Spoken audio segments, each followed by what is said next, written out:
damas, bom dia, cavalheiros, pessoal do sexto ano. Vamos iniciar o nosso estudo sobre a parte econômica da Alta Idade Média. Muita atenção! Nós estávamos estudando a Idade Média a partir de acontecimentos políticos e militares que aconteceram desde a queda do Império Romano, sobretudo com atenção especial aos francos, que foram o principal povo bárbaro que formou as principais dinastias da Idade Média. Okay? Então, o que foi que a gente viu? A gente viu uma história política militar, certo? A gente viu a queda do Império Romano, do Ocidente, que marcou o início ali da Idade Média. A gente viu a formação da dinastia Merovíngia e a conversão de Clovis I. A gente viu a Batalha de Poitiers, que marca o maior apogeu dos majordomos, do líder do palácio, do prefeito de palácio, na figura do Carlos Martel. E a gente viu a substituição da dinastia Merovíngia para a dinastia Carolíngia, a última dinastia ali, grande dinastia dos francos, ok? Pois bem, tiveram outras dinastias, mas foi a última grande dinastia. A gente viu todos esses aspectos da história início da Idade Média enquanto história político-militar. Agora a gente vai ver aspectos da formação dessa Idade Média enquanto um aspecto de formação econômica. A gente viu que durante o Império Romano a economia girava em torno do Mar Mediterrâneo. Inclusive, o próprio Império Romano se esforçou muito para conquistar e manter o território em volta do Mar Mediterrâneo. Durante a Idade Média, a economia vai mudar muito. Ela vai deixar de ser uma economia escravista, certo? Vai passar a ser uma economia feudalista. Ela vai deixar de ser voltada para o comércio e vai ser muito mais voltada para a agricultura. Então a gente vai ver os princípios culturais que levaram à formação do feudalismo e o que era esse feudalismo, como ele se organizava, ok? Então a gente vai ver essa formação econômica do feudalismo. O feudalismo, as práticas econômicas medievais, os costumes econômicos medievais não surgiram do nada. Com a queda do Império Romano, mesmo assim, ainda ficou uma cultura, modos de se relacionar e conseguir o que se quer. Isso é economia. Então, quais são essas práticas romanas e também ali dos povos em volta, os povos bárbaros, os povos germânicos, mais especificamente os francos, que ajudaram a compor o feudalismo, essa ideia de feudo? Bom, as principais práticas foram três. Primeiro, o colonato. Segundo, o comitatus. Terceiro, o beneficum. Essas são as três práticas que ajudaram a formar o feudalismo. Vamos ver o que cada uma significa. O colonato era uma prática romana, ok? Em que uma pessoa se comprometia a sempre se cultivar aquela terra, ficar ligado à terra. Não, eu vou ficar morando aqui e vou ficar cultivando ela, certo? Em troca de um lugar para morar, proteção do dono da terra e parte da produção que ele conseguiu cultivar, certo? Então, alguém tem uma terra e outra pessoa não tem onde morar. Então, o que é que essa pessoa faz? Ela chega para o dono da terra e fala: eu vou ficar morando aqui. Você garante minha moradia e minha proteção e eu vou cultivar a terra. De modo que parte do que eu conseguir produzir na sua terra, eu dou para você e a outra parte eu me alimento. De modo que o dono da terra vai garantir a proteção daquele trabalhador, né? Proteção contra a violência, dando um lugar para ele morar, onde ninguém vai saquear ele, ninguém vai roubar ele, etc. Certo? E o colono, né, que vai trabalhar na terra, ele vai proteger o senhor feudal da fome, certo? Um gera alimento e o outro garante moradia e proteção, ok? Lembrando que quem tinha essa terra era o senhor feudal, o colonato, o colono, ele vinha sem terra, ele vinha de outro lugar, ok? Ele vinha, em geral, das fugas dos centros urbanos romanos, que estavam sendo relativamente ou constantemente atacados por povos bárbaros, ok? Então, essa era a prática do colonato, que vai ajudar a formar a ideia de feudo. Outra prática muito importante é o comitatus. O que é que o comitatus faz? Era uma prática entre os povos francos, entre os povos germânicos, ok?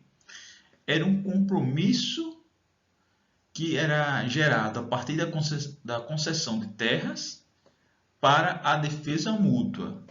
O que é isso? Alguém doava um pedaço de terra para uma pessoa com o compromisso de, caso houvesse uma guerra, os dois se ajudarem. Quem recebia as terras não poderia sair do campo de batalha antes do cara que doou as terras, ok? Então, o comitatus era um compromisso essencialmente militar, certo? Então, esse comitatus futuramente vai gerar o nome condado, ok? Esse nome de conde. E também os compromissos de suzerania e vassalagem, que a gente vai ver mais a seguir, mas que é muito parecido com o comitatus, ok? Então, o que é o comitatus? Era um compromisso militar, onde alguém tinha terras, doava para uma pessoa que não tinha terra, e essa pessoa se comprometia a nunca sair no campo de batalha antes do cara que doou terras para ela. Ou seja, ele sempre ia lutar junto do cara que doou terras para ela, ok? Então, qual é a diferença do colonato para o comitatus? O colonato, as terras continuavam do seu dono, né? Ele apenas permitia que o colono cultivasse aquela terra, ok? Então, é um acordo mais econômico, certo? Porque quem recebia ali a permissão, ele recebia a permissão apenas para cultivar, e o dever de proteção era exclusivo do dono da terra. Nesse caso aqui, era um compromisso do comitatus, era um compromisso de defesa mútua, certo? Porém, quem recebia a terra, ele tinha essa obrigação de nunca sair do campo de batalha, nunca abandonar no campo de batalha aquele que doou terras para ele, ok? Então, o comitatus era um compromisso muito mais militar, certo? E o colonato era um compromisso muito mais econômico, ok? E também tinha o benéfico. O que era um benéfico? Era uma outra prática franca, certo? Onde os camponeses se comprometiam a trabalhar em uma terra e dividir a produção com seu dono. Ela é muito parecida com o colonato, ela também é um compromisso de cunho puramente econômico, ok? Qual é a diferença?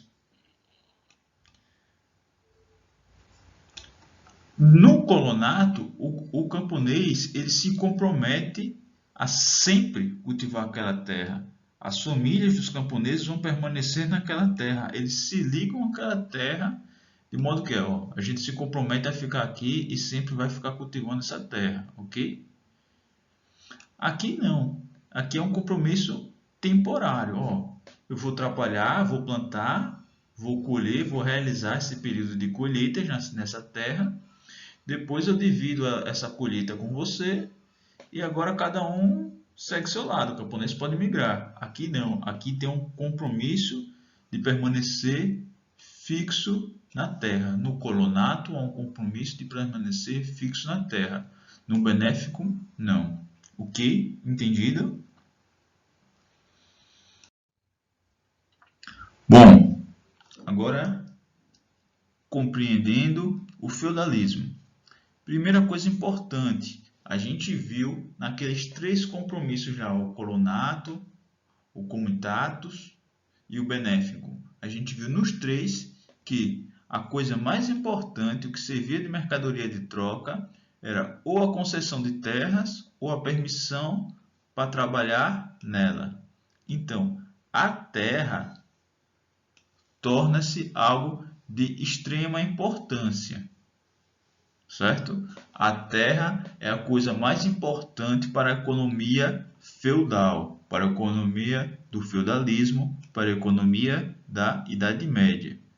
É a terra, é o fator mais importante, ok? As terras eram divididas em feudos, por isso o nome feudalismo. E quem mandava nesse feudo era o senhor feudal. O senhor feudal era alguém que tinha o compromisso de defender aquela parte da terra, certo? Vou até desenhar um escudinho aqui, entendo isso como um escudo. Eles eram alguém que tinha um compromisso de defender aquela terra. Era alguém essencialmente militar, ok? E como é que o senhor feudal conseguia um feudo? Ele se comprometia com alguém que era o dono de uma terra, geralmente um rei, e recebia partes dessa terra do rei como feudo, com o compromisso de cultivar e proteger aquela terra. A pessoa ou o rei que doava a terra, ele era chamado de suzerano. O senhor feudal que recebia a terra, ele era chamado de vassalo. Então, o poder do rei, o poder do suzerano, era aquele que tinha mais vassalos. E também, você tinha mais vassalos conforme tivesse mais terras para doar. Ou seja, a terra aqui é muito importante.